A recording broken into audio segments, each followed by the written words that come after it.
field ready operate programs that help young people to be ready for employment. And the main objective of today's meeting is to hear from some inspirational business leaders about their stories and their opinions and experiences to share about their perspectives on how we encourage more people into engineering roles, and a particular focus on how both men and women can encourage more women into the engineering profession. And so that's the main focus for today, and we're delighted to have you all here. So I'll hand over to Virginia, who is director of our programs, who's going to be facilitating some questions with our esteemed panel. Thank you, Jack. And thank you very much to all of our panelists for joining us here today. I'd like to start, first of all, by asking each of the panelists about their journey through their career, and perhaps to offer some insights about the lessons that they learnt on their way to where they are now, and perhaps something on what you wish you knew from the start to make that journey easier. So Bumi, can we come to you first, please? Sure. Thank you so much for having me, Jack. It's a pleasure being in the same room with you again. I really appreciate the opportunity to be here today. Hope everyone can hear me. Can everyone hear me? Yes. Okay. Yeah. So, in regards to my journey, it's an interesting one. One that if anyone, I wish they told me at the beginning that it wasn't going to be easy. I mean, obviously, for anyone who has gone through this engineering space, that it's not easy. I wish they had told me that I had to take all of the math that was available. I wish that they had told me that, I mean, it's really it's not a destination, it's a big journey. I wish that they had told me that, but mine was quite I guess maybe an unconventional one. I started kind of loving engineering while I was in Nigeria, and I had parents who encouraged me through the process, even through the probably not so accepting space that women will go into engineering, but they encouraged me through that entire process. If it's okay, if everybody can go on mute, I can hear a lot of feedback.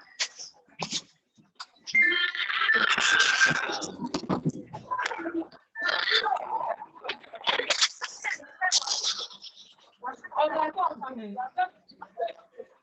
I can hear someone really loud. I don't know if you guys can hear me. But I guess I'll just cut it short just to say, that it was, I mean, a very interesting journey, and I hope that throughout this session today that I get to share please go on mute. More of it with you. But thank you. It's a lot of feedback. Thanks, Bumi. Sorry for the background noise. Just a message out to everyone. If you could just make sure you're all on mute to prevent some of this disturbance in the background. Thank you very much. So the same question to Debo, if you could, please. Hello, can everyone hear me? Yes, thank you.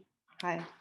Well, my journey to engineering was, I come from a scientific family. So my mother's a doctor, my father's an engineer, my brother's an engineer. So I was always going to go down that route. But I just wasn't sure if I was going to do medicine or engineering. And when I was about 14, I did an internship in the hospital, and I discovered that I hated the sight of blood. So at that point, medicine was out. And I knew that it was going to be engineering. I just wasn't sure what type of engineering it was going to be. My father's a civil engineer. My brother's a mechanical and civil. So I loved chemistry, I loved biology, I loved physics. I was very good at maths. And I had a meeting with my career guidance counselor, and she advised that chemical engineering might be the way to go. So there was a careers fair that was coming up at University of Surrey. So I went there for the fair, and then we spoke through the course. They told me about, how they have an internship year that they're doing, and it'll be really, really good for me to, what's the word? Good experience for me to have when I finish the degree. So that's how I got into engineering. So in terms of things I think I've learned, I think that it's very, very good to have passion. You have passion about what you do. What else? Which other questions did you ask again? Hello, can everyone hear me? Sorry, Deborah. Yes, just any lessons, anything you wish you knew from the start that perhaps would help those just beginning out in their career now. Like I said before, I think it's good to be passionate about what you do, because you have to be passionate about it, because it's not easy. It's a hard slog. It's a lot of work. But if you're passionate, if you love what you're doing, then you'll be good at it. Perfect. Thank you very much. And Yewande, you work as the head of the Energy Institute in Africa. I know you're not an engineer yourself, but perhaps you can provide some insights into what you've seen with female engineers and women entering the STEM related careers, and your personal experiences too. Thank you very much. So for me, I work with engineers and non-engineers very, very often. Majority are men. So I do understand, especially within the space of energy. I do have some stats I can throw at you here. We have up to 38% of women that are in energy at the moment, and the rest of the percentage are men. So we do understand that this is a problem for the industry at large.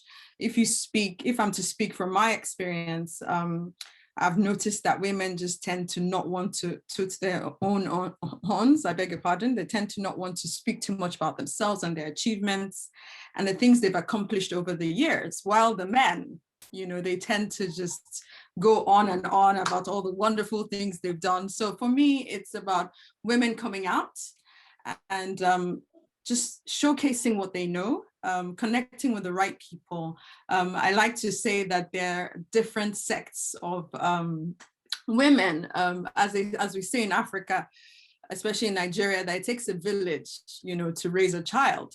So in my opinion, it's the entire spectrum, whether you're a student. You'll say for students are like the explorers. They're still sort of exploring. Then we move on to the discoverers. I call those ones graduates, people still looking for jobs. And take for instance, I'm sure a lot of us were at that phase in our lives where we thought, oh, I would love to be a doctor, like Debo said, or I would like to be an engineer. But the transition between being a student and being a graduate, something changes, oh, it was just a dream. It wasn't really real. So we need to figure out how to hold on to that dream and follow through into the next phase of discovery, which is where I call when you are a graduate, when you've started studying engineering. And then move on to the young professionals. You've finally gotten a job in engineering. How do you keep it? I say these are the builders. They're the ones that create some form of attraction in the engineering discipline as a whole, because if you make it look like it's difficult, it's boring, you don't dress well, you don't speak well, you're not attracting the students or the graduates to apply for any course relating to engineering. So it's sort of like a joint effort. Everyone has work to do. And from that phase, let's say the 40 to 50-year-olds are the professionals already in the industry. People tend to say, I don't like to hire women. There's always one problem. I'm now having a baby. Oh, I'm getting married. But that's really sad, especially when I hear a lot of women say that, because if we're not advocates of ourselves, who would, be advocates for us? Sorry, I'm rambling on a bit, but I just want to show you my many different areas. And then next one is for veterans, people that already have gone through the entire system. They've taken from the system. I call this phase the give back. It's time for you to give back to the industry or the profession or the discipline that has given you all the money you have or given you all the experience you have. So if these guys can also support with ensuring that they work with some nonprofits to create some level of scholarships. It would us as women. And then for me, of course, I think Jack already said this, male advocates, they are paramount to the solutions that we need to have. So I think I've sort of like highlighted a few there, but this is where I see the problem, and this is where I hope the female engineers I work with regularly sort of figure out how to move forward from. Thanks so much, Yewande. And I'm just going to step in for Virginia because I know she's having some internet troubles. Bumi and Debo, I'm going to come to you because Yewande raised some really interesting points here, particularly I think about the importance of male advocates, and there's a lot of men in this session right now. Bumi and Debo, let's start with Bumi. Maybe have you got any perspectives, from your experience of moving from learning to be an engineer at university or college to then going into the workplace? What's been the factors that you've seen to kind of help drive your successes, and have you got any responses to Yewande's points? Absolutely. I agree with her. It takes a village, I love how she put it, that it takes a village, and the village means both male and female. So when I was starting out, my father, he was like my bulldog, if I could say that. He defended my decision to be an engineer. When I was maybe about 6 to 7 years old, like my mom would take me to the electrician store. I think that was what they called it, the rewire store. I think that's what they called it in Nigeria. So they called all engineers rewire. So we'll go to the store and she'll get me a tester, and I would test every circuit in the house. She allowed me to take things apart, and my dad always defended me when I was in public. That it's okay. She's an engineer. It's okay. She wants to be one. We will encourage her. And as I was growing older, you get those stories of, what do you want to do in engineering? You're a woman. And my dad will always defend that space and say, so what? That's what she wants to be, and that's what she's going to be. Do you have a problem with that? So I always had that male voice to kind of reinforce the fact that that's what I wanted to do, and that's what I'm going to do. Now, going into from high school, which is I guess like SS3 Nigeria, to college, I always had that reinforcement. And going from college into the work space, I had mentors. I had male mentors. I had more male mentors than female mentors. And the most interesting part is they were the ones that always gave me, that reassurance that you could do this. I actually, my very first job, I don't know if he's on the call. He actually asked me for the link for this call so that you can call in. There's someone by the name of Uncle Denny. I call him Uncle Denny. I remember going for a career fair, and at the time he was working for Ford, and I was really, really shy. I was looking at the company name thinking, little old me, how am I supposed to work at this company? I don't know. I was really, really unsure. And I remember seeing his name badge and just walking up to him. And he gave me all the confidence I needed. It was like, I felt like I'd met him like 30 years prior. I felt so confident, talking to him. And throughout my journey, he gave me, that opportunity to be able to interview at Ford, and then, eventually getting a job there. And he's like family now, so those types of men are very, very important to our journey. To anybody's journey. You kind of have to have those people, kind of like your local cheerleaders, right? That will continue to keep you pushing forward. Excellent. Thank you so much. That's really helpful. I'm just going to come to Adetola. Adetola, can you tell us about, you're an engineer by background. You're based in Lagos and working with the government of Lagos. Can you tell us some of your perspectives on the roles of the government in helping encouraging young women into engineering positions, and your perspectives too? Wow. Good afternoon, everyone.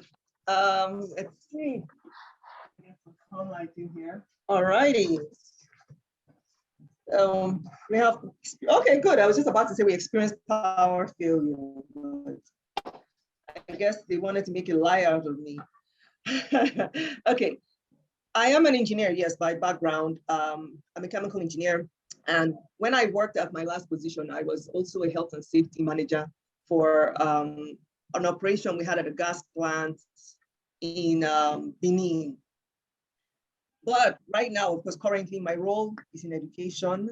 I am one of the political aides to the education and political aides to the governor on education right now. And I'm focusing particularly on STEM, or STEAM as we call it across the globe right now. And one of the things that we're working on currently is an initiative called STEAM of Lagos, which is under the agenda that the governor has for this administration, which is making sure that education is infused with a lot of technology. And part of what I'm doing with this initiative is also to make sure that we have gender parity. In fact, we were just talking about that 2 days ago when the US consulate paid us a visit about part of what we're doing in this initiative, but a project we're going to be having in an underserving part of Lagos. We're going to be having teacher capacity programs for students, science fairs, competitions. And we're talking about gender parity and how we really, really strongly are driving and pushing for that in this administration. Whenever we have programs, we always make sure that the balance for the boys and the girls are equal, 50-50. And then we also have programs where we're talking about girls, there is a pipeline available to you. You really should look at becoming scientists and engineers. And we want to partner with another agency within the government in that respect. So we do constantly encourage initiatives and programs. In fact, that's part of also the trust for the United States Consulate too. They have a big push on making sure that girls are empowered in STEM. So it so happened that we are working on this initiative around STEM, and we are saying gender parity is important to us, and it's also important to them. So we are working in sync with each other. Our goals align and in sync. So it's something that's really, really dear to us. I mean, particularly me being, I'm an engineer myself, and I want to see other young ladies come up because I believe there's something amazing, the perspective that a woman has when she comes to this role, particularly, if she does decide to become a mother and she's taking care of her children, there's something about that perspective and opinions that she brings when she's making decisions and when she's carrying out tasks. There's something really wonderful about it. And I really want us to constantly have that balance when we're talking about things that affect all of us in society. I was explaining this to someone, also 2 days ago too. An organization, a youth-based organization here in Lagos, they brought in some science, some STEM books, donating to our schools as the public schools here in Lagos State. And they were wanting to understand the difference between scientists and engineers. And I was explaining that to them. And I said, at the end of the day, we are both collaborators. We are both people who add value immensely to society. So it's something that I want our young ladies to constantly understand and see, that when they do assume roles in with these jobs, with these careers, that they're going to add so much value to society. They're going to add so much depth to themselves and everyone around them. So I want us to keep hammering that message over and over and over again. And that's something we are working on with these projects that we're undertaking. Fantastic. Thank you so much, Adetola. And it sounds like, having heard what you're saying and what Bumi is saying, and also what Yewande said as well about the importance of that encouragement into professions. How do we encourage more people into the engineering and industrial profession? Now, Debo, if I can come to you, because you run an operations, you run a factory, you run a whole business that employs a whole range of people, including engineers.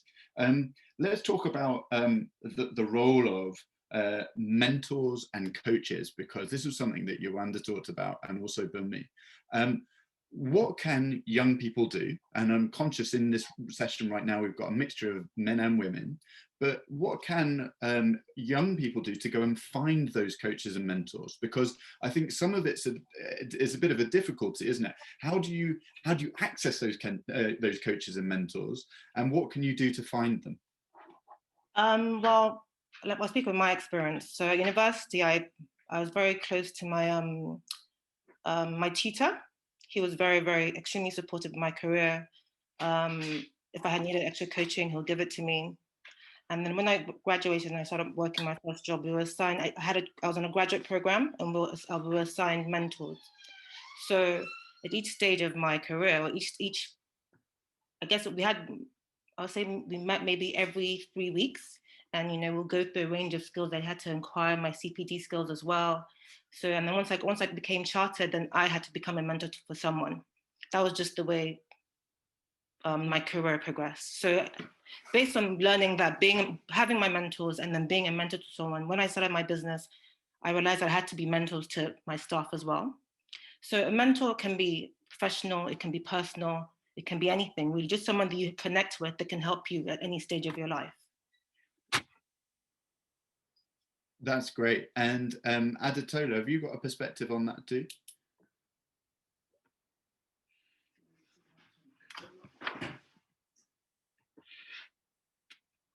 I'm not sure if Adetola, you might be on mute. So Yewande, maybe because I know that you've got a passion about this, perhaps you can tell us your experiences of these. Yes, fantastic. So I'll throw some stats just so that we can put some perspective in this. It says, I got this from Forbes, by the way. It says 76% of people think mentors are important, and only 37% actually have one. Another one here that I found interesting, most people's option for same-sex mentors, 82% are men, while only 69% women, meaning that there's about 40% of women that will prefer to have men as their mentors. So I went through this before this session, and I thought this is an interesting one. And it just sort of shows the way people think about mentorship.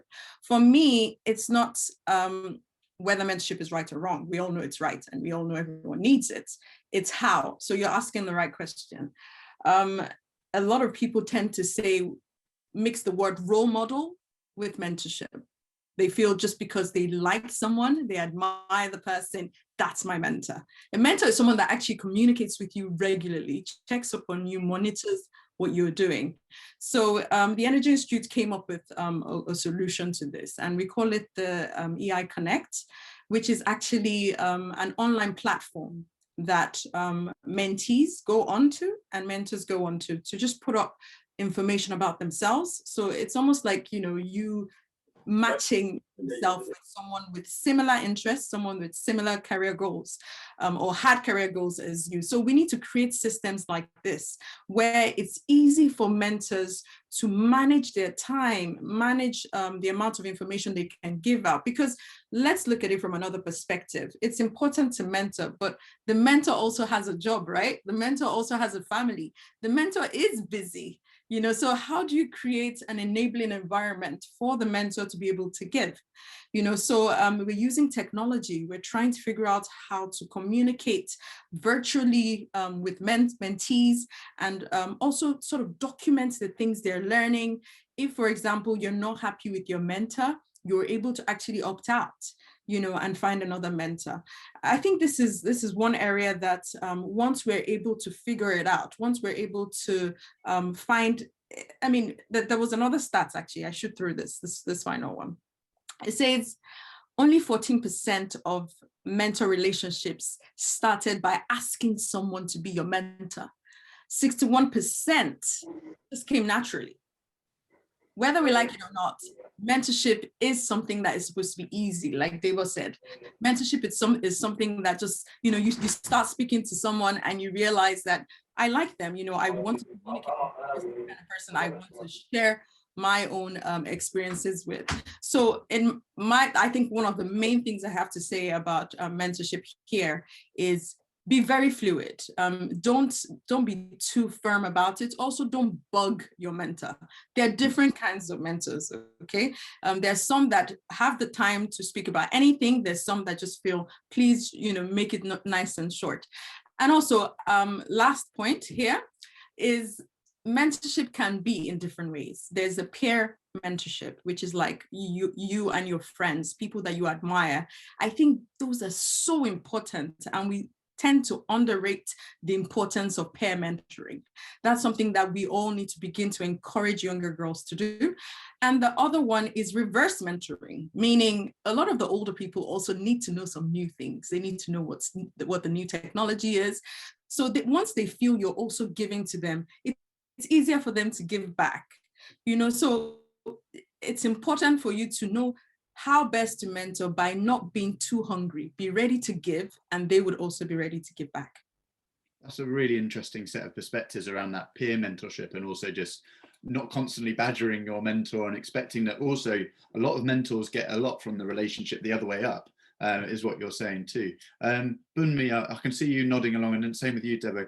Bumi, give us your perspectives, because I think Yewande's made some amazing insights here with some great statistics about the role of coaches and the role of mentors. What's your views?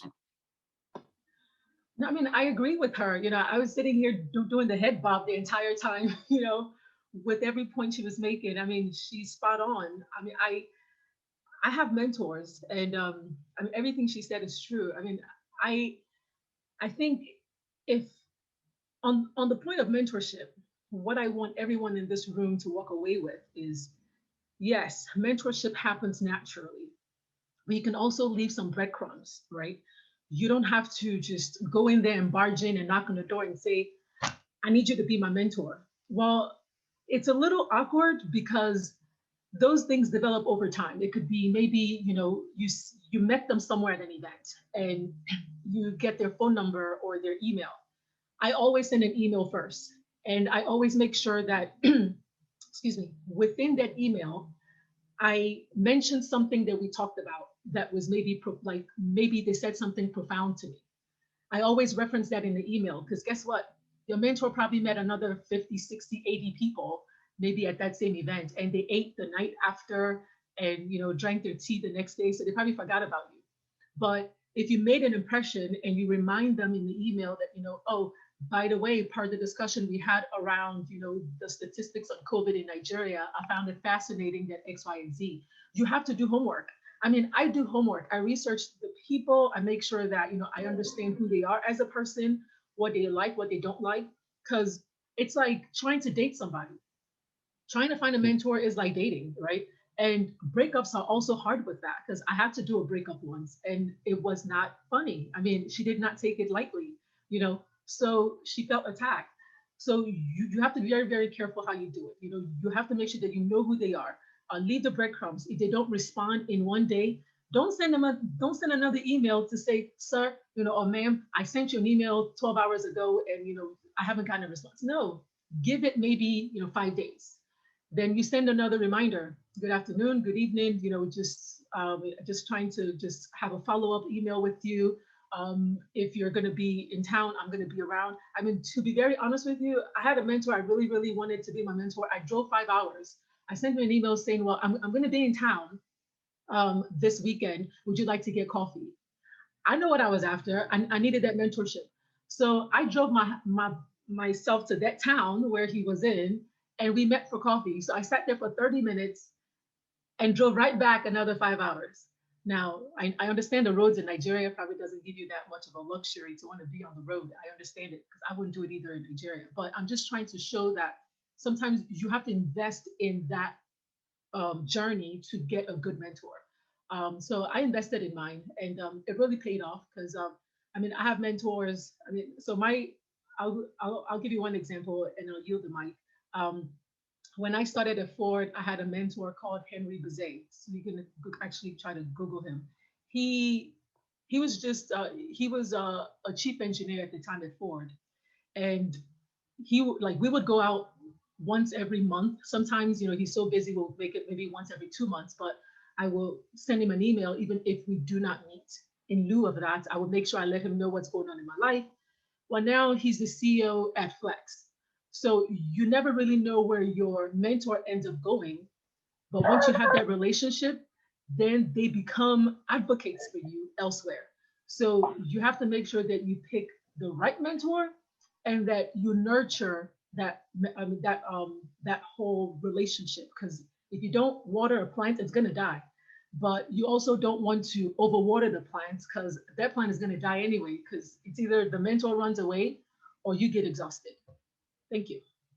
Yeah, that's really interesting. I think that communications is so important, isn't it? Around not just expecting that you're owed something, that someone should just respond to me immediately, because you know all of us who work in business are busy and we've all got full days, and we can't just be expected that because someone sent me an email that I'm going to respond. And I think you've made such a good point. You know, when you're reaching out to someone new, so much of that has to be, I need to understand about you, Bumi, or about you, Yewande or Debo, or whoever it might be. You've got to get under the skin, because the world is constantly about communication. Debo, have you got any, I saw you kind of were interested in that thing Yewande was talking about to do with peer-to-peer mentorship. I wondered if you had some perspectives on that, because, you know, a lot of job seekers out there, a lot of young people maybe can't get access to a senior mentor in an industry, particularly if they're trying to break into the industry in the first place. What about what young people can do as peer groups together, you know, working in entrepreneurial ways? What's your perspective there as an entrepreneur yourself? Well, in terms of peer-to-peer, so I think I introduced to one of my colleagues, Aisha. So we went to university together, and she's a petroleum engineer. And I thought that's very important. I feel like it's very important when you, sorry, 1 second, sorry.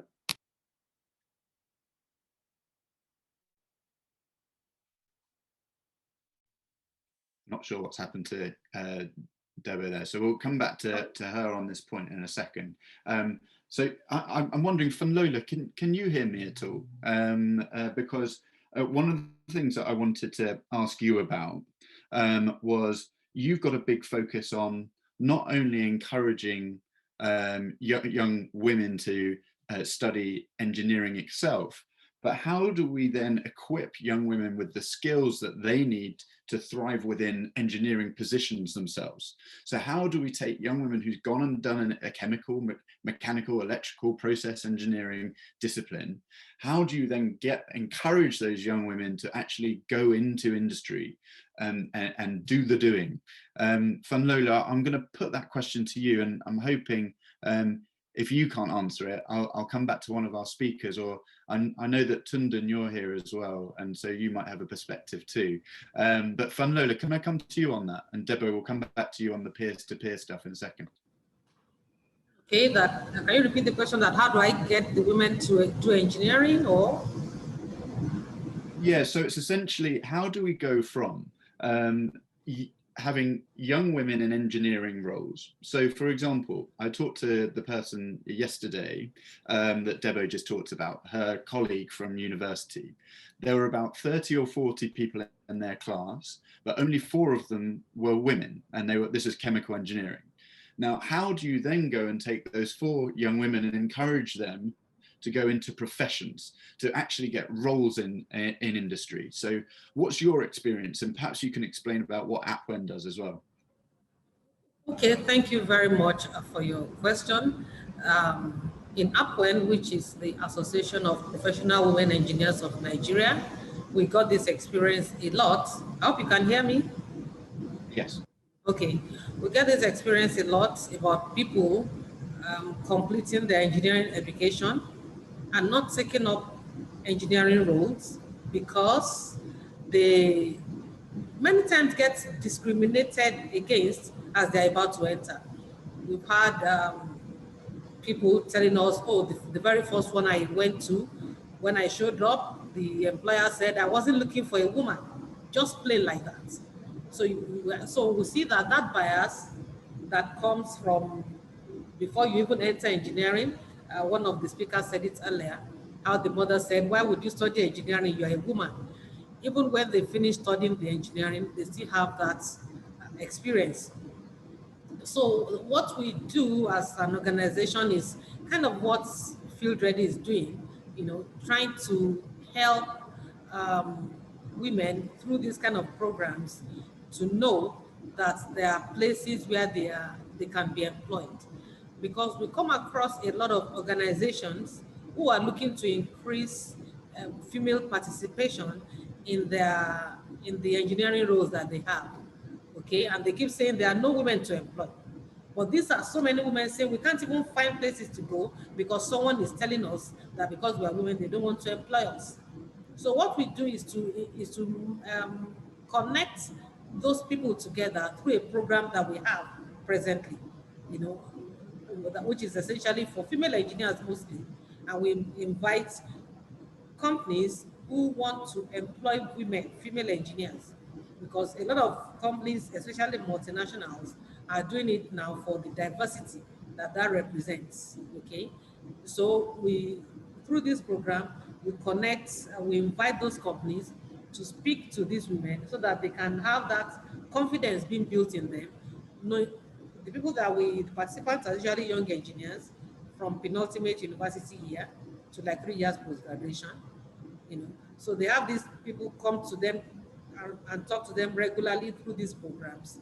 And when it gives them the confidence that, oh, when we graduate, or these are companies that we can apply to who are looking for women. And they tell them the kind of skills that they're looking for. So that if you don't have those skills, then you need to develop them yourself in them. And over time, we believe that this is going to yield good results. Thanks so much, Funlola. That's great. Some really, really interesting points. And I know that you've got that town and gown, which is taking place soon, which is about helping those young engineers to understand about the skill sets they need. Yes. Debo, I'm going to come back to you, if that's okay, on your perspectives about the peer-to-peer elements and what you've seen works. Yeah, sorry about that. My camera is a bit funny, so I'm going to be going in and out, if that's okay. No problems. Yeah. So what I was saying before was I think peer-to-peer mentorship is extremely important. I mentioned my friend Aisha. So Aisha and I at university, we were study partners. The things that I knew that she didn't know, the things that she knew that I didn't know.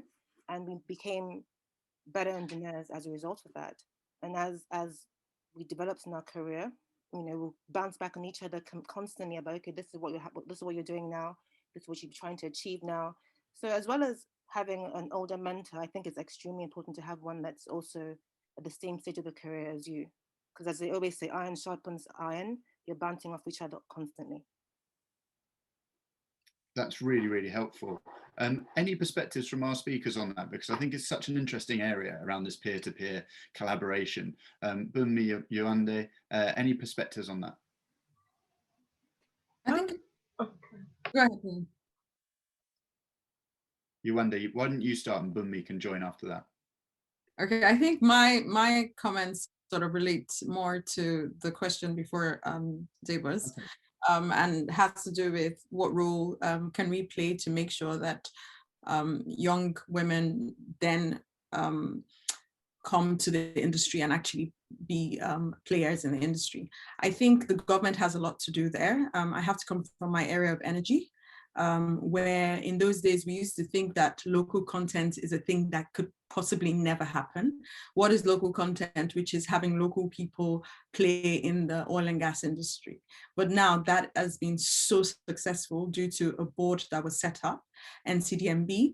So I think until we get to that stage where we're bold enough as women to have that same conversation with government and say, you should have a quota of women in top management, quota of women in middle management, you know, or companies that don't have this quota shouldn't get any contracts in this particular area. So we need to be firm enough on that level, you know, otherwise we're just playing, you know, and to engage the younger people.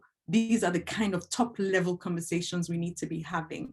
And the thing about this new generation of ladies is information is key to them. You know, once you explain to them what your strategy is, they're ready to flow. Now, how do you communicate?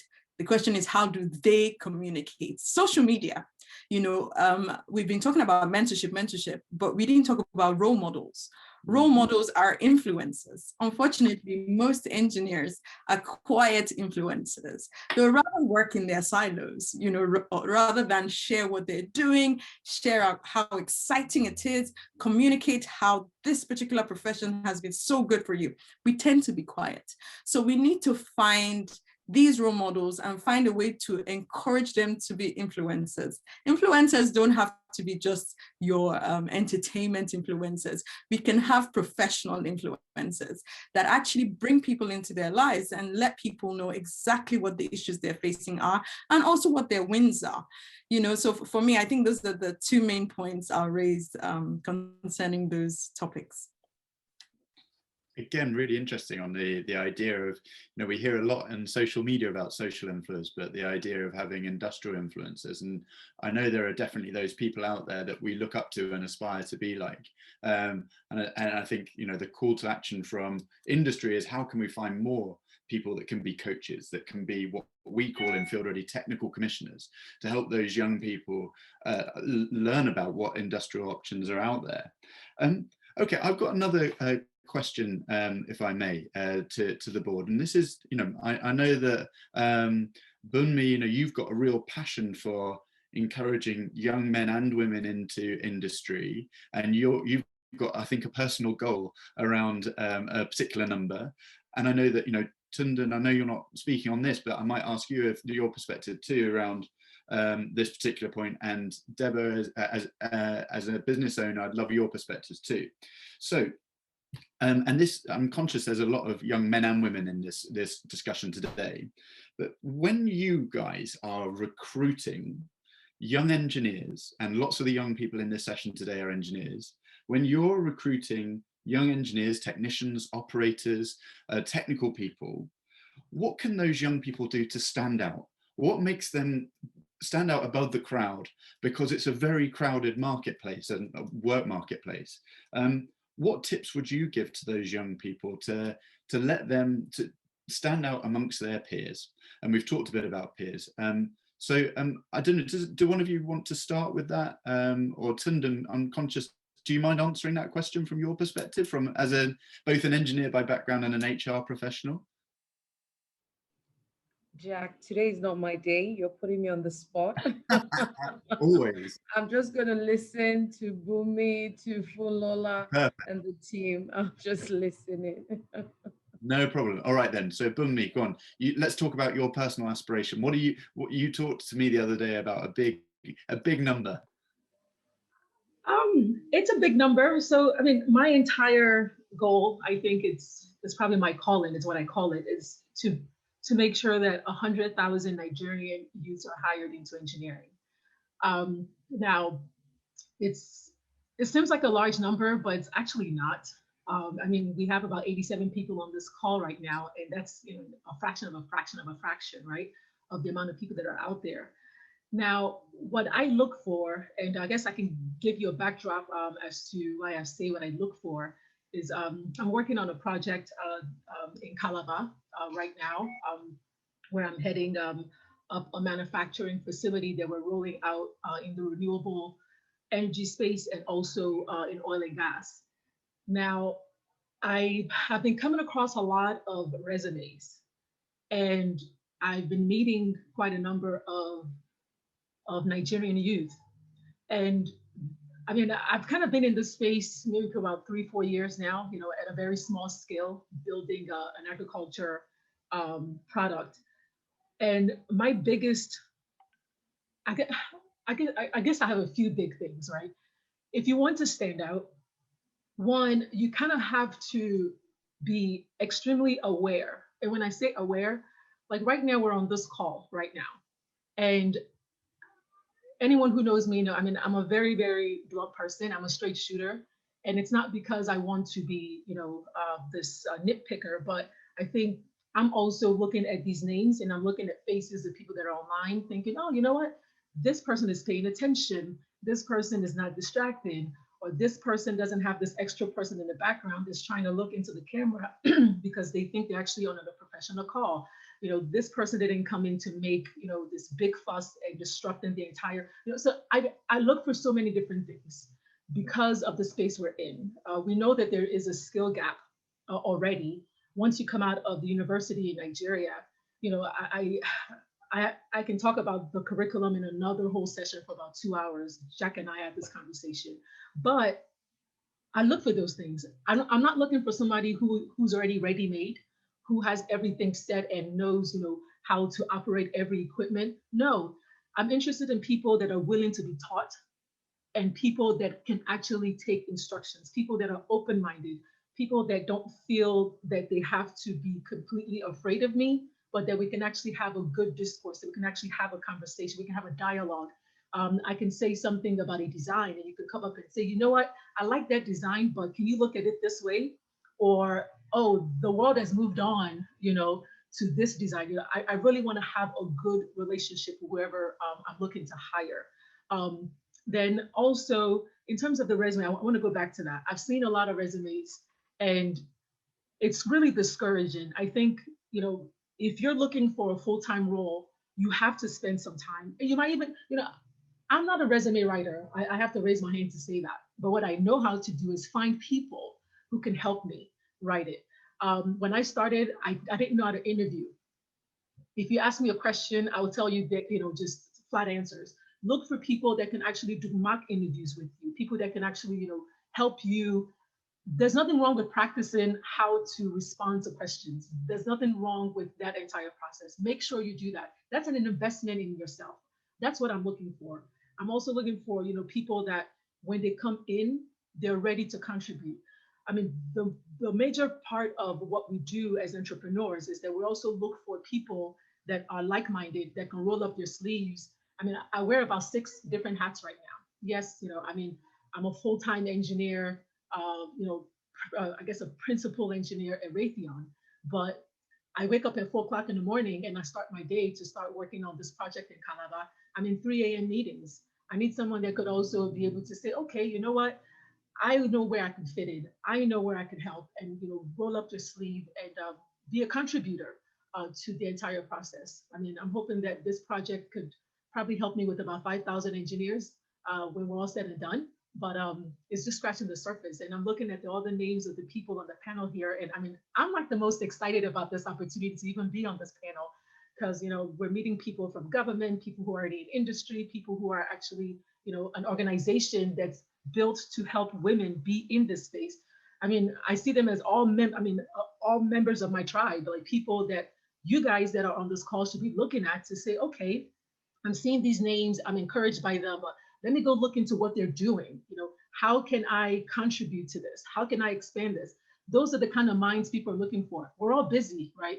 But then if you come to me and say, Bumi, you know what? I found something about, solar home systems that maybe, there's a different screw that people use and that can light this up for another 30 minutes.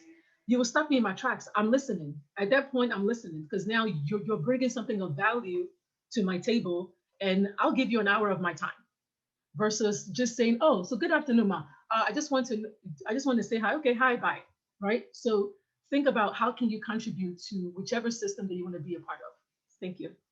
That's great, Bumi. Thank you so much. There's a lot that you've put in there. So, and I'm conscious that, all of us every day as business leaders receive kind of random messages in our LinkedIn or on social media, on Facebook and others saying, please, can I have a job or etc. So Debo and Yewande, I wonder if you can respond to that. No one teaches you how to get a job. No one tells you how to do that at school or university or college. What advice again would you give to the young job seekers that we've got here today around if you were in their shoes, when you are receiving applications, when you are accessing this stuff, and Debo, so starts with you and then Yewande will finish with you, what would you suggest? What's your advice? Because I mean, Bumi's made some amazing points. For me, I think you need to treat looking for a job like a job in itself.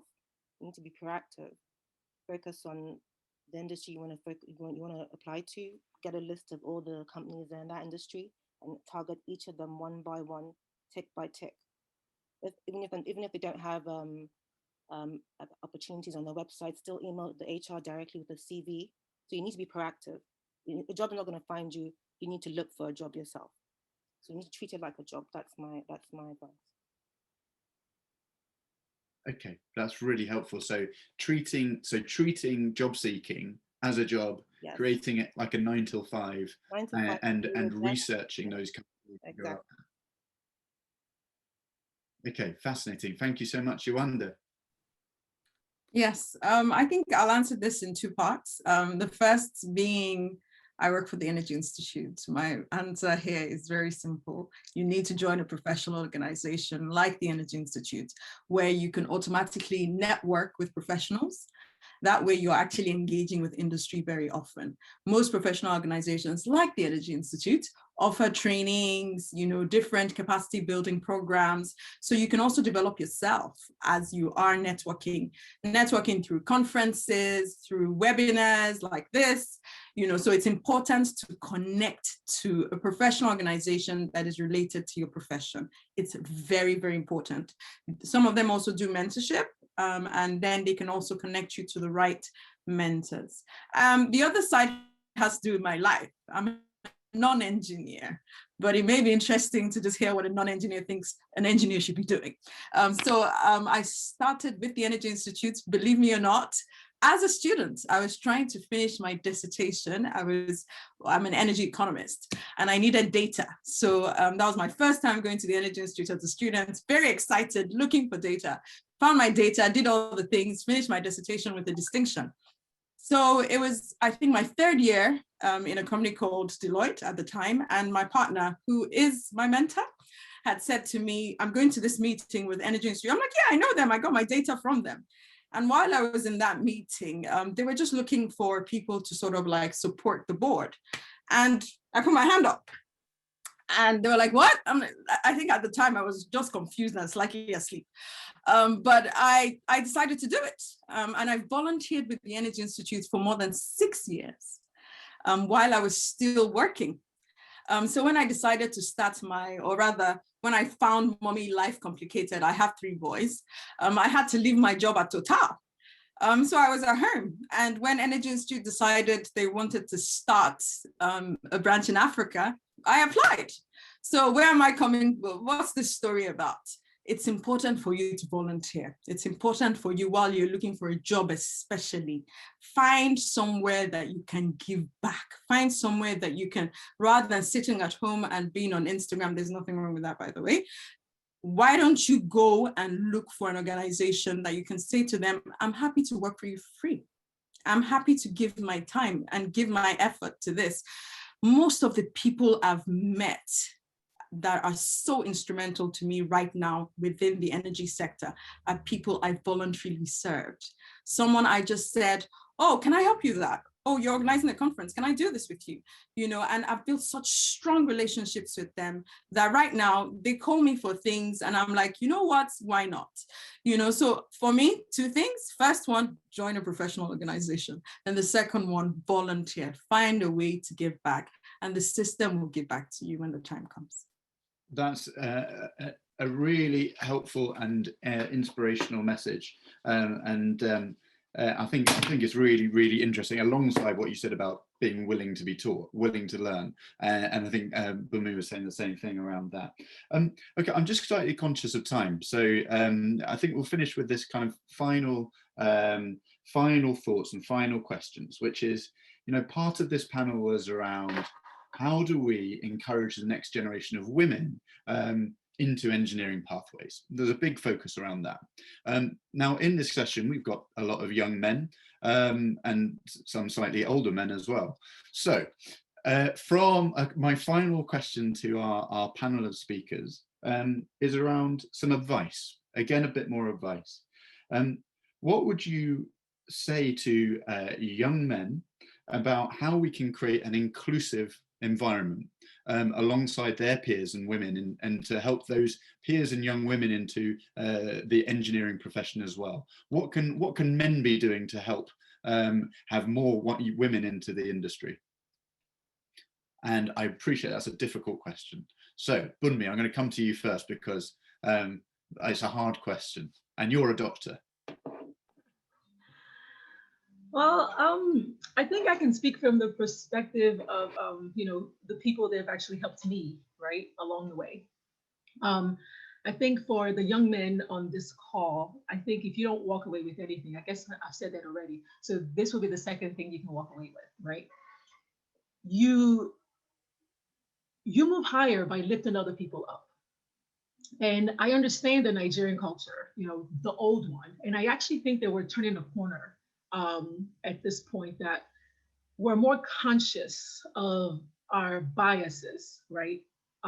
There's some, you know, I mean, there's some cultural biases there. You know, the women are supposed to be at home, barefooted, pregnant, in the kitchen.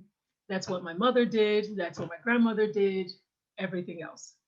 Now, times have changed, right? And sometimes now you actually need two people in the home to support the household. And it's okay for us to start to change our perspective on support and what that means. I think the more we do that, the more you're also able to lift yourself up. And what I would advise, you know, young men that are on this call is to, you know, be that voice. Be that voice when you see a woman in your class. I mean, when I started, I was the only girl in my class for 3 years in engineering. And I barely had anyone come to me to ask me for, you know, how do you solve this equation? Or, oh, like what happens to this signal? I mean, I knew some of the answers, but they looked at me at first and they're like, oh, she's a woman, right? Don't be that person. Be that person who actually extends yourself to the women that you see in your classroom or in your workspace to say, hey, welcome to the team. You know, but like try to look beyond that gender and just look for the person inside, like look for the intellect, not just the physical being. So two things there is, yes, we do have our cultural pre-baked biases that, you know, that the environment has given us, but try to go beyond that and be the encourager, right, to other women, because you never know if you're going to be encouraging your next CEO, or you're not sure if you're going to be encouraging your next business partner that you can open up a business, an engineering firm with, right?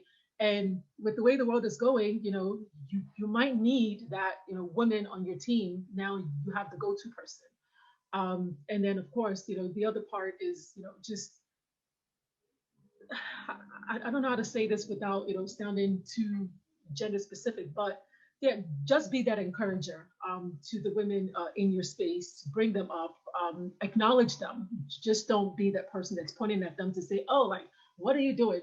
You'll never find, you know, a husband if you have this and that. I've been told all these things, right? So when I see a lot of men, especially in this space, I mean, I see it as an opportunity to let you guys know, I mean, I'm a mother, I'm a wife, right? I'm an engineer.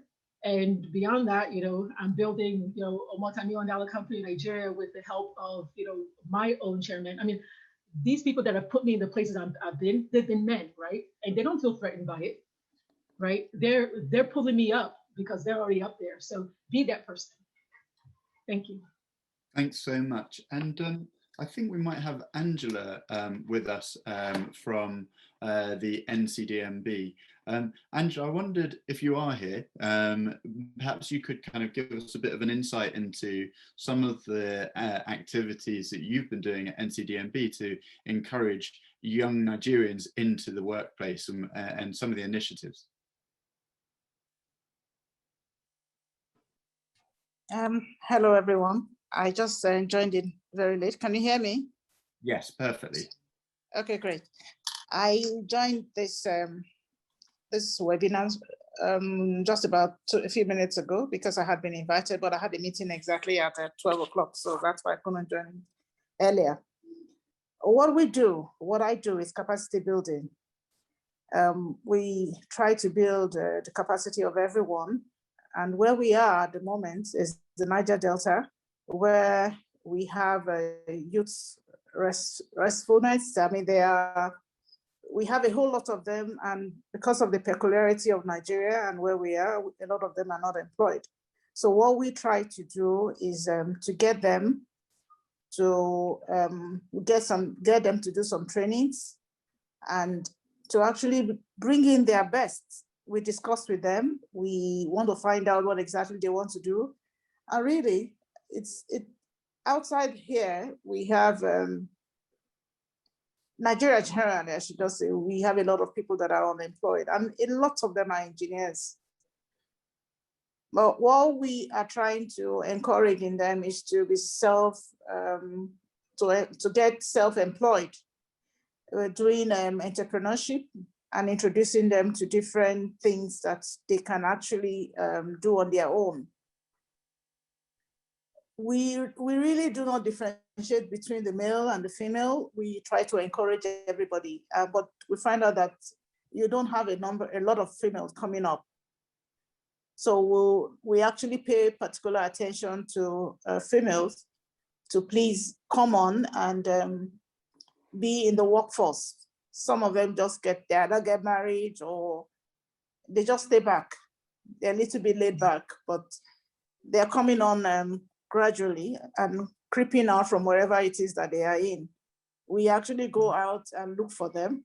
If we get people, we let their mothers or sisters tell us where the females are, and we invite them. So a situation where you have about 100 male applying for jobs or being trained, you have less than 20 female. So we also, when we are selecting those to be trained, we try to concentrate on the females being for selection. Where we have 10 male, we try to do about 4 or 3 female trainees. But it's a little bit tough trying to get the females to come on board.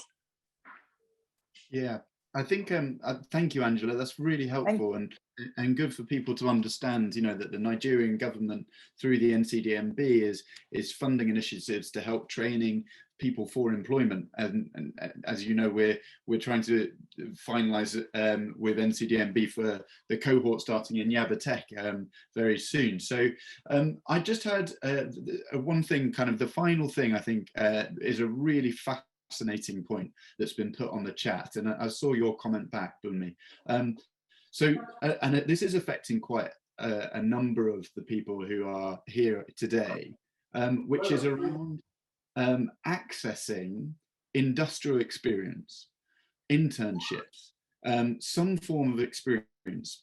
One of the things that we've seen as Field Ready is that we often see this catch-22 situation where you have employers out there and from a range of industries. It could be the energy sector, it could be FMCG, or so many different companies. And they say that when they're looking for entry-level people, they need them to have some form of industrial exposure, some experience, some internship. And then there is this catch-22 situation where you've got young people saying, but how do I get the internship? How do I get the exposure? What can I do to find that experience? And there are initiatives like Field Readies where we help young people to get industrial exposure. But I wondered from a perspective as engineers yourselves, and Debo, running your factory, have you got any tips or advice for how young people can get that experience that all companies require for those entry-level people? What can they do? For my part, during my degree, I did a year out in industry. So when I finished university, I had a year experience already, and it was easier for me to slot in compared to my other colleagues who didn't have a year in industry. So what I would advise is, if you're studying university, during the holidays, you can apply to free, as Yewande mentioned, voluntary, try and volunteer to these companies, send emails saying, I'm a student, I'm looking for some experience in the industry, I'm on holiday for summer, please, give me a job. You don't have to, it'll be free. You don't have to pay me. I just want the experience. So any employer that sees someone that's so proactive and is motivated to try and improve their career, any employer will jump on that. I personally will jump on that. I tend to hire interns all the time in my factory. So because I was given that opportunity. So that's what I would recommend. That's really interesting. Any thoughts on that from you, Yewande, from the energy sector? I think internships are definitely great. I would say I see things from another perspective as a professional organization where, people come to us to say, I need a job, I need this. We don't actually document what we know. And even when we document it, we don't document it well. I'm speaking from experience, myself, there's some things that I know, articulating may not be as good as giving a copywriter, for example, so we need to understand that we need to, even what we know, have we documented it? Do we know how to communicate it? So at times when they then explain what the work is, you're like, oh, I know now, but you should have written it in your CV. So there's something people keep calling soft skills, how to communicate. It's not soft skills. It's actually the most strategic skill you need. What's the use of knowing all the things you know? What's the use of, going to learn all these things, going to get experience, and you cannot communicate that you know it? So we need to, especially for women, we need to learn how to speak. And I'm one of the people, by the way, I have to get a voice coach. I have to figure out how to speak and be confident. These are the things that are drawing us back as women, and they call them soft because it's simple, but it's hard for us, so we need to figure out how to get these girls, I'm not calling them soft skills, strategic skills, communicate well, know how to work in a team, know how to manage your emotions. These things are the things that actually draw us back. So NCDMB, for example, I know they've been doing some work with capacity building because we're also supporting with that. But let's stop calling it soft skills. That's what's bringing us back as women. Let them be just as important as the technical skills. Let them be paramount up there, and you'll see that switch of women saying, oh, we don't want to be in the forefront, it'll change, and it'll really support. It's fascinating that around those communication skills, which again is a big area that we focus on as Field Ready. We recognize that can often hold young people back around the way in which we communicate in professional ways, around critical thinking, around thinking of other people's intentions and things in mind. So I agree entirely with you, Yewande. These are all really important factors, and they're not necessarily taught at school or at university. Bumi, have you got, I'm conscious of time and I'd like to close in the next sort of couple of minutes. Bumi, have you got any final comments on this? Because it's a really important area, and I'm conscious that you've got really interesting perspectives on this. On soft skills, I can't call them soft skills anymore, thanks to Yewande. No, I meant more around the accessing internships, accessing experience. Yes. What young people can do and that resilience. Yes. So I think I put in the chat there that I pretty much knocked on doors because I guess a lot of people think, oh, if you're in the United States, all these opportunities just come running at you and people just rush you over and then you get everything you need. Well, let me be candid with you. So when I was in Nigeria, I was in Nigeria till GSS 3, and I was not the best student. I'll tell you right now, I was an average student. But I had grit. When I say grit, I'm one of those people, if you tell me someone can walk through water, I'll tell you I can run through water and I will make sure I do it. I mean, if you tell me no, I'll take it as a maybe. You have to have determination. You have to be determined that this is what you want to do. And research actually shows that, there's no correlation between your GPA, your grade, and how successful you're going to be. So even after you've gotten all the grades, you still have to do some work. And that work means you have to do research. I think it was Debo that talked about, you have to consider looking for a job as a full-time job. You have to do that. I had to do that. If you look at me today and you think, oh, she has arrived. No, I'm still on my journey just as much as you guys are because I'm not there yet. But what I know is I've gotten far enough through hard work. I mean, if you sleep till 8 a.m. on a normal day, start waking up at 6 a.m. and you make this 2 hours of I'm looking for a job, or okay, I'm trying to sharpen a skill set that I have. There's YouTube. There's so much access to information. There's something called MOOCs, MOOC, These are massive open online universities that you can access anywhere. And beyond that, and I'm talking to those who are, I mean, who don't have the skill set yet, or they're looking for a job but they haven't found one yet. And I'll get to that in a bit. Start to actually build up your own skill set, things that you can put under your skills section in your resume, right? Go and learn these things. And what I did the first summer that I didn't have an internship, I was 19 years old, and I just finished my first year out of college, and no one would give me a job. I couldn't get anybody to look at me. So I started building robots.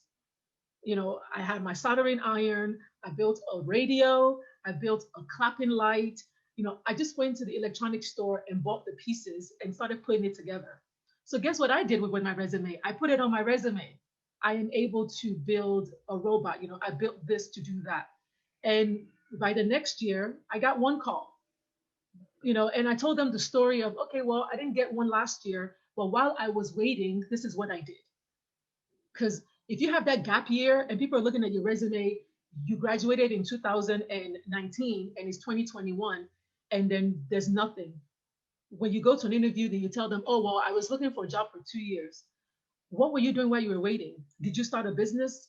I mean, I have more respect for somebody who is selling bread on the side of the street while they're looking for a job, while also doing night classes online to sharpen their skills, than somebody who's under air conditioner and telling me that they're just waiting for a job after 2 years. Then to me, you don't fit in my company, because it's not money that grew on trees that I'm using to build a company. I'm looking for people who also have that same mentality as me. As I am today, nothing, I will tell you today, if push comes to shove, I'll be on the side of the road selling bread. If I must do it, I'll do it. So you have to have that mentality that you're looking for an internship, yes, but while you're waiting, what are you doing, right? But also, once you know that you're gaining the skills, you have to make these connections. You have to make these connections. If you know about these organizations, nothing stops you from going there sometimes, maybe meeting somebody there to say, oh, is there any program I can sign up for? There's FR, I mean, we're here because of them. Reach out to these organizations to make sure that you're sharpening your skills. If you don't get in this year, so be it. Apply again next year.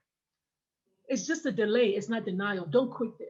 You have to have that, that grit in you. Everyone is looking for a job. It doesn't matter which country you're in, the narrative is the same. Just wanted to share that. Thank you so much, Bumi. Again, such inspirational words. I'm just going to call to my colleague, Jim. So Jim has recently run a program with some young Nigerian and Ghanaian candidates on this area that you guys have been talking about, which we don't call soft skills, but we call applied personal skills. And Jim, when you're kind of running these programs, when you're talking to young people, what do you find are kind of the key things that young people need to think about when it comes to these applied personal skills? Thanks, Jack. A fascinating conversation as well, and I just to sort of build on what Bumi was saying in the last, which I thought was fantastic advice for anybody on the call. I think a huge amount of the challenge here is about attitude, really, and I think there are some core things that we work on that I think are very important. We work a lot on communication skills, which I think are key. We work on working with others, collaborating, and so on. And I think those are absolute foundation stones. But I think the biggest area that I find myself talking to young people about, which comes through the feedback we get from the companies in our alliance, is this thing about stepping up, about taking responsibility. And I think to what Bumi was saying, it's about being proactive. So not doing the minimum, and also not saying that you can that you're committed, not saying that you're a good communicator, not saying that you're good at working in teams. A lot of people are smart enough to know what they should say. It's about doing it and demonstrating it. That's the key. And I fully support what a number of the speakers have said around that sense of being proactive. That's such an important thing that employers are looking for, but also to any of the callers here, or any of the speakers here who are entrepreneurs. That kind of is what you absolutely have to be every day as an entrepreneur. So that sense of moving out of education. It's a big step to take. We know it is, whether you're leaving school, whether you're leaving college or university, that step out into the world is a significant step. And I think it shocks some young people. But just having that confidence to say, right, I need to start taking responsibility. I need to start stepping up. That is one of the things that we're working more and more on, alongside those other skills that I think you'll see in most programs around communication, around problem solving, critical thinking. They're all really, really important. But if you can be the person that steps up and takes responsibility, that, I think, to one of your earlier questions, Jack, that I think is what will make you stand out. And if you can talk about what you've done, not just talk about the idea of it, but what have you done? How can you demonstrate that? Whether that's volunteering, whether that's some kind of side hustle, whatever it is, find something to talk about that shows that you've done it. Don't just talk about the thing, because people are smart to that. So that's the thing that will really push you forward, I think. Fantastic. Thank you so much, Jim. And I'm just gonna finish off by explaining to some of the candidates, some of the young people here today, about how you can work with us. But before I do, is there any final thoughts from our speakers, whether that's Angela, Yewande, whether that's Debo or Bumi, any other final thoughts or perspectives that you wanted to kind of finish on, or insights that you've got from today that you would like to share? Can I just say this, please? This is Angela. I will appreciate if there are lots of young people on the call, if they could just go to the website of NCDMB, get registered, upload their documents, and we can get them in for some training. And once they get in for the training, for those that do not have the experience, we train them for 1 year, and that 1 year can stand as a year of experience for them. That's what we do. That's really helpful, Angela. So young people should go onto the NCDMB website and they'll be able to register. Is that right, Angela? Yes, they can register. Register on the NJQS. It's on the NJQS, so they can upload their documents, and then we'll pick their names up and send them for training. Brilliant. Okay, that's superb. Can I ask a follow-up question on their behalf? Just go ahead. Yeah. No. I know that there are. Bumi, I'm going to come to you. Sorry, Okay. I'm just going to ask Bumi to finish her perspective.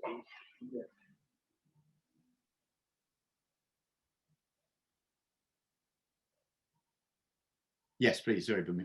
Oh, okay. No, I was just going to ask Angela a question on their behalf, because I've been here before when, someone will say, okay, can you go and apply here? Is there something, is there a requirement that they must have to get selected? Is there any procedural thing that you want them to know before applying? Is there going to be any blank, like if somebody misses one document, is that going to be, I guess, a disqualifying factor? Maybe if you can help with that to help them understand, maybe if they get rejected, why that could happen, I think it'll be helpful to them as well.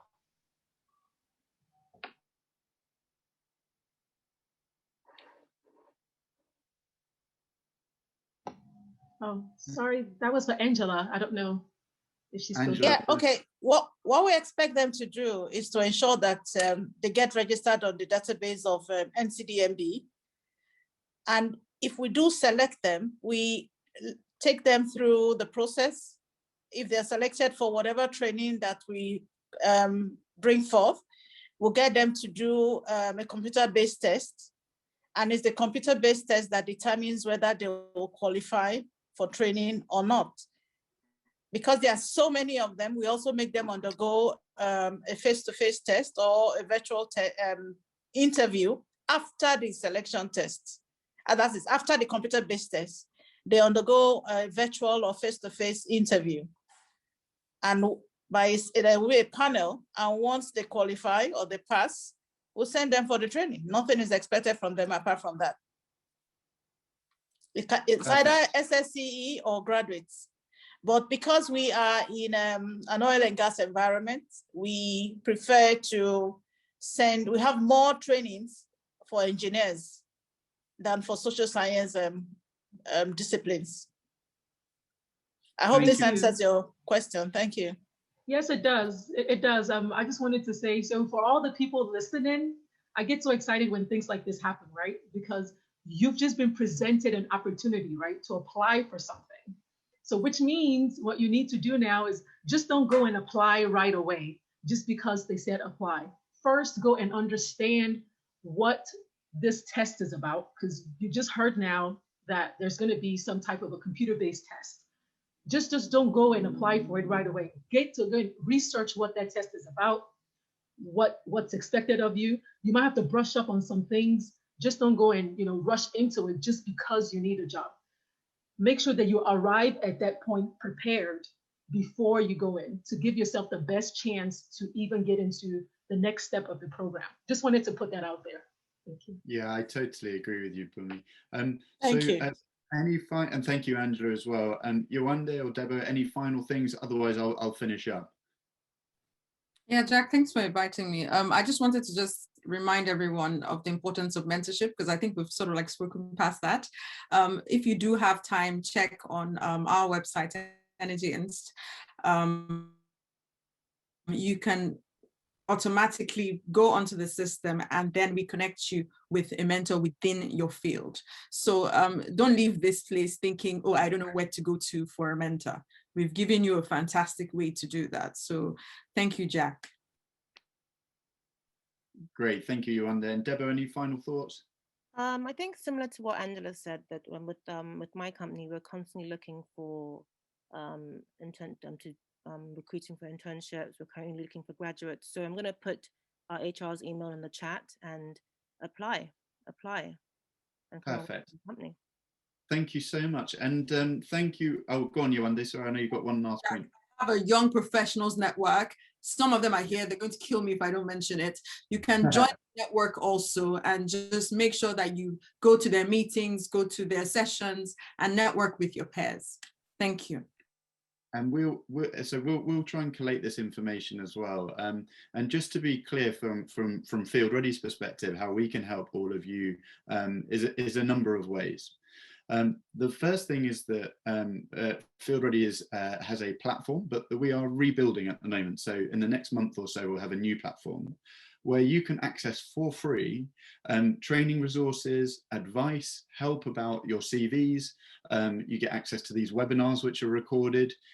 So young people, go onto Field Ready's website now, which is getfieldready.com, and you can set up a profile and you'll be able to access these materials. The second thing is Jim, who you heard talk earlier, runs 2 weekly applied personal skills training programs. So you can apply for those as well. And again, those are free to attend. And we look for the best and the brightest people. And the final thing is that later this year, we're intending to launch the first Field Ready Complete program for technicians, engineers, operators with Yabotech, supported by the NCDMB, all being well. And so be sure to keep an eye out on our website and on our social media, and that you apply for that. So there are some brilliant things you've heard about from Angela from NCDMB, from Debo with her career opportunities at her facility, from Yewande about the young professional networks and the mentorship community, and Bumi, your advice too, and your aspirations. So I just want to thank everyone here today for your participation. If I can have all of you do a round of applause for our speakers, please. That would be fantastic. So thank you all for your participation, and I wish you all a very lovely day.